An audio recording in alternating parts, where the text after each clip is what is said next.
Hey Chasing Crusty Cars fans, this is Dave from Chasing Crusty Cars. Today you might think we're going to be talking about this kind of car, or we might be talking about this kind of car, or maybe we're going to talk about this kind of car. But no, we're going to do something completely different. We're going to talk about this. We're not going to chase crusty cars, we're going to correct a cracked container. So here we are in the Chasing Crusty's car barn, and this container is cracked, and I thought, well, what the heck, let's take a look at the process of fixing this kind of thing.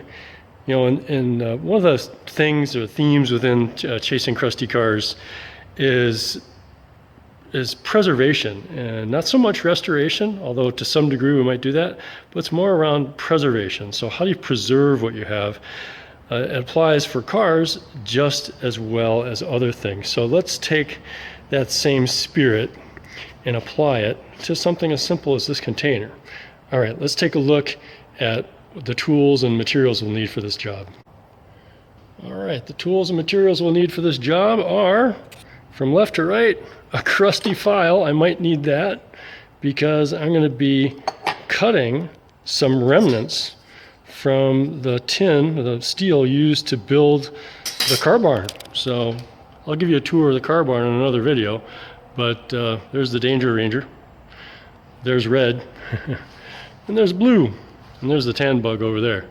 Anyway, let's take a look at the remaining materials. So really the real materials are the file is the tool we're going to use. We use the tin along with the small bolts and the washers. So those are going to secure the different parts of the crack together. We're going to bind them together. And I'll need the snips, the tin snips, Phillips screwdriver, because these are Phillips head screws. And I might use this old vice grip. Actually, I've had this vice grip since I was a teenager. It's got a little bit of a welding blemish on it because it was used to weld a shifter on my Kawasaki 252-stroke motorcycle. And then this, I will probably need this 8mm, which is a good enough size for the nuts on this nut and bolt pair. Just a little bit too big. This is a little bit of story behind this. This wrench I found when I was cleaning out one of the Crusty Car fleets from Chasing Crusty Cars, and that is the 1969 VW Type 2, the VW bus. It's also known as Old Red, and it was all rusty, but I kind of de-rusted it, sanded it down a little bit, and painted it, and now it's serviceable. So there's the 8mm end we're going to use to secure the nuts. Anyway, what else do we need? We also will need some drill bits to drill through the tin as well as through the plastic. So I'll need to drill through this as well as I'll need the drill. So I got my Black & Decker used power drill that I bought recently, and it's working great. All right, now let's get into the job. We saw earlier the fix that we're trying to do here. So this crack, this piece, flops around every time I bring this out for recycling. So I'm going to start by drilling some holes along the way, and we'll use the tin probably on the bottom side so it's not so visible. We'll use the tin to strap between the two portions that are broken, and we'll just place it at different points along the way. So let's see how that works. All right, it looks like the 9/64, you can barely see it, there's the 9/64. Looks like that bit will do just great for the size screws I have. I got these number 6 screws, so I'll be using these to secure this. So I'll be drilling holes on either side of this crack and then strapping that with the tin. So let's get cracking and drill some holes. Okay, I'll start by just doing a couple of holes here. This looks like a good spot. That's easy, that's quick. I don't want to be too close to the crack because I want to have some material between the crack and where the screws are going to go, but that should be good enough. I'll do a couple more holes. Let's see, so there's no crack there, so let's do one here. here. The nice thing about jobs like this, you can just be sort of approximate.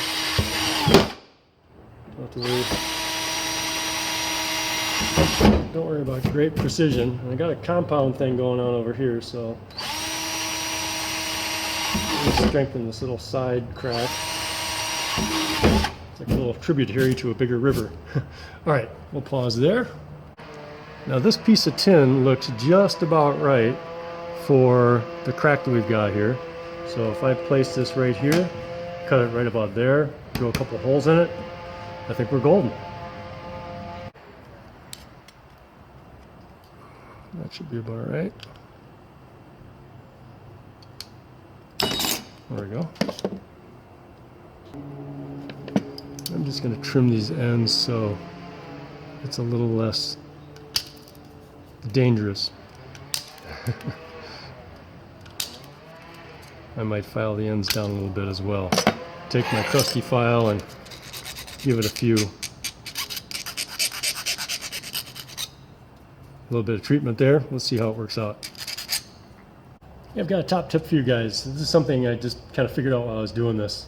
I guess if I gave it more thought ahead of time, I would have figured it out then. But earlier, you may have seen me trying to deburr the earlier piece of tin I was working on, but it's a lot better. I just intuitively figured out that if you hold the old file, this is a file, by the way, that was at the property. I don't usually work with crusty files like this, but it's the only file I had with me. I'm here at my other property, and this was here, so I'm just going to put it to use. And it fits with the theme of the show. Crusty cars, crusty tools, crusty files. So basically, if you hold the tool against your bench, in this case, I got a sacrificial piece of wood on top of this recycling bin, then it's a lot better just to hold the file stationary on a hard surface, a firm surface, or sort of firm, as might be the case in this scenario,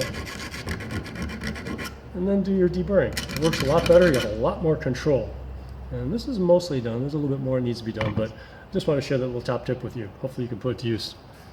Here's a top tip. To make sure your drill bit doesn't wander while you're trying to drill, because it wants to drift around, take a Harbor Freight scribe. It's not meant for this purpose, but it works pretty well.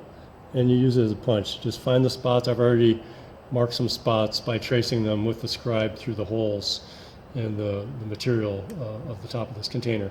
And then give it a couple good hammers with your Harbor Freight screwdriver. And now you've got a nice dimpled surface, and it makes it a lot easier for your drill to happen exactly where you want without any kind of wandering. Now, whenever drilling in metal, to help save your drill bit, here's a top tip.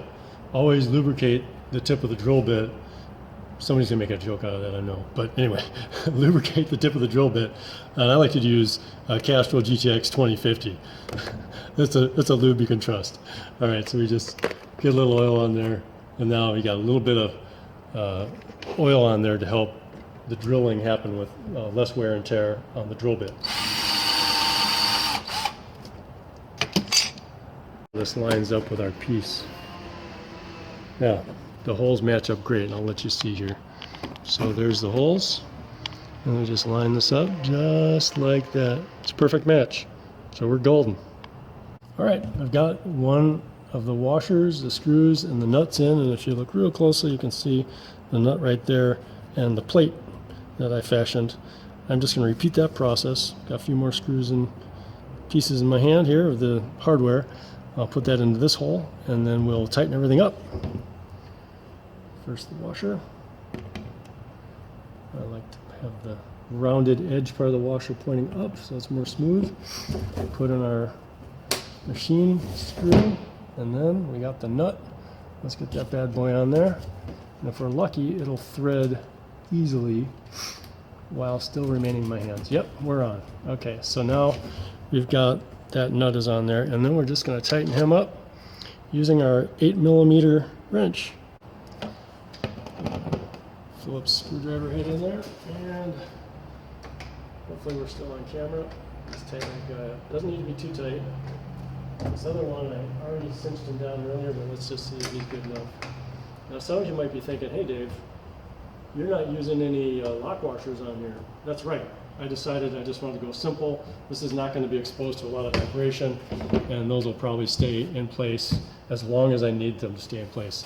So that's one fix on the crack, and I'm just going to repeat that n number of times, probably about 8 more of those, and then this thing will be intact. All right, folks, I got another top tip for you here, and that is earlier I had pre-drilled some holes. You can kind of see some of the progress I'm making here, and that worked out pretty well. But it got a little trickier as the joint wanted to spread apart more.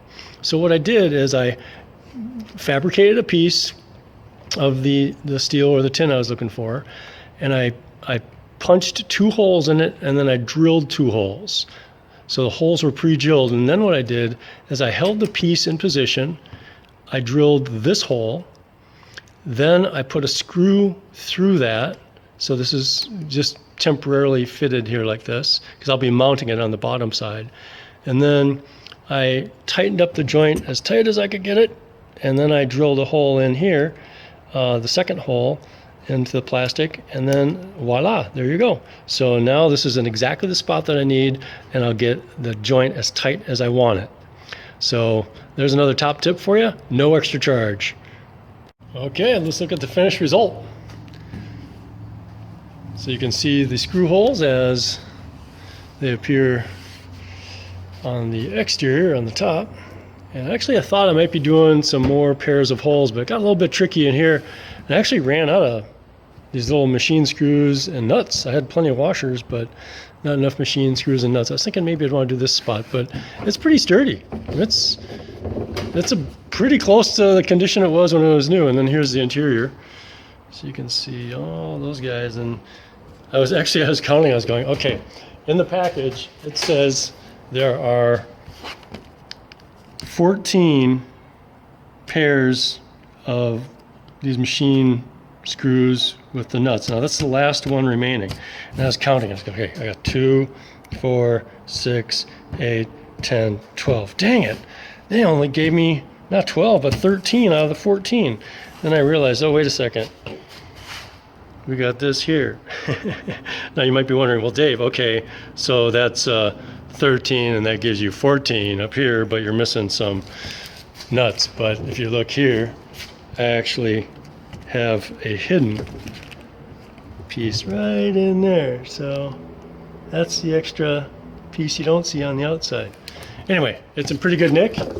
I consider the job is done, and you might be thinking, okay, Dave, you know, this is supposed to be Chasing Crusty Cars. What are we doing this kind of stuff for? Well, you know, working in the shop is something you need to do when you're working on cars. And I mentioned earlier this idea of with Crusty Cars, it's more about preservation than like making it like new restoration.